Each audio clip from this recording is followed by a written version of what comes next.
அந்த காலத்தில் பொண்ணு பார்க்க போகிறவங்க, பொம்பளை பிள்ளைய பொண்ணு பார்க்க போகிறவங்க ஒரு பயிற்சி வைப்பாங்களாம், சோதனை.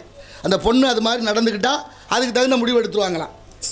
பொண்ணு பார்க்க வர்றாங்க மாப்பிள்ளை வீட்டுக்காரன்னு சொன்னோடனே பொண்ணு வீட்டில் ஒரு பெரிய குத்து விளக்கு வச்சு அதில் திரி போட்டு எண்ணெயை ஊற்றி வச்சுருப்பாங்களாம். இப்போ மாப்பிள்ளை வீட்டுக்காரன் வந்தோடனே மாப்பிள்ளை வீட்டில் யாராவது ஒருத்தர் அந்த பொண்ணை பரிசோதிக்கிறதுக்கு, அம்மா அந்த குத்து விளக்கு ஏற்ற சொல்லுங்கள் பொம்பளை பிள்ளைய, யார் பொண்ணு, அந்த அம்மா அலங்காரம் பண்ணி பொண்ணு வந்து குத்து விளக்கில் இருக்கிற திரியை பற்ற வைக்கணும் இல்லையா? இப்போ வந்த உடனே அதை பற்ற வச்சா உடனே பிடிக்காது. ஏன்? ஏற்கனவே எண்ணெய் ஊற்றி வச்சுருக்கனால திரி முழுதும் நனைஞ்சிருக்கும். திரி முழுவதும் நனைஞ்சிருந்தால் உடனே தீக்குச்சியை பற்ற வச்சோன்னே பத்தாது.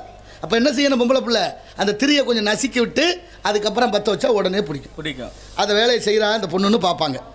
அப்புறம் அந்த திரியை நசுக்கி விட்டதுக்கப்புறம் அந்த கையில் என்ன இருக்கும்ல, அதை என்ன செய்யுதுன்னு கவனிப்பாகலாம்.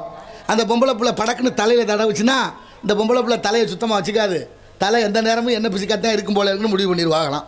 ஒருவேளை தலையில் தடவாமல் அந்த கையை இந்த பக்கமாக துணியில் தடைச்சிருச்சுன்னா இந்த பிள்ளை குளிக்கவே குளிக்காது, இந்த மாதிரி தான் இருக்கும் போல இருக்குது அப்படின்னு முடிவு பண்ணிடுவாங்களாம். அதையும் மீறி அந்த கையை தலையிலையோ துணியிலையோ துடைக்காமல் அப்படி சுவத்தில் தடவிச்சுன்னா வீடு சுத்தமாகவே வச்சுக்காது இந்த பிள்ளை அப்படின்னு முடிவு பண்ணிடுவாங்களாம். அதை விடவும் இன்னும் பாருங்கள், ஒருவேளை கையை இந்த மாதிரிலாம் செய்யாமல் அந்த விளக்கிலே தொடச்சி வச்சுட்டா அந்த விளக்கு என்றைக்கு சுத்தமாக இருக்காது அப்படின்னு முடிவு பண்ணிடுவாங்க. அதையும் விட இன்னொரு வேலை இருக்குது, யாரையாவது கூப்பிட்டு துணி எடுத்துகிட்டு வாங்க கையை துடைக்கணும்னு கேட்டுச்சுன்னா அந்த பிள்ளை வேலையே பார்க்காது, அடுத்தவங்களுக்கு வேலை சொல்கிற ஆளாத்தான் இருக்கும் போல இருக்குன்னு முடிவு பண்ணுவாங்களாம்.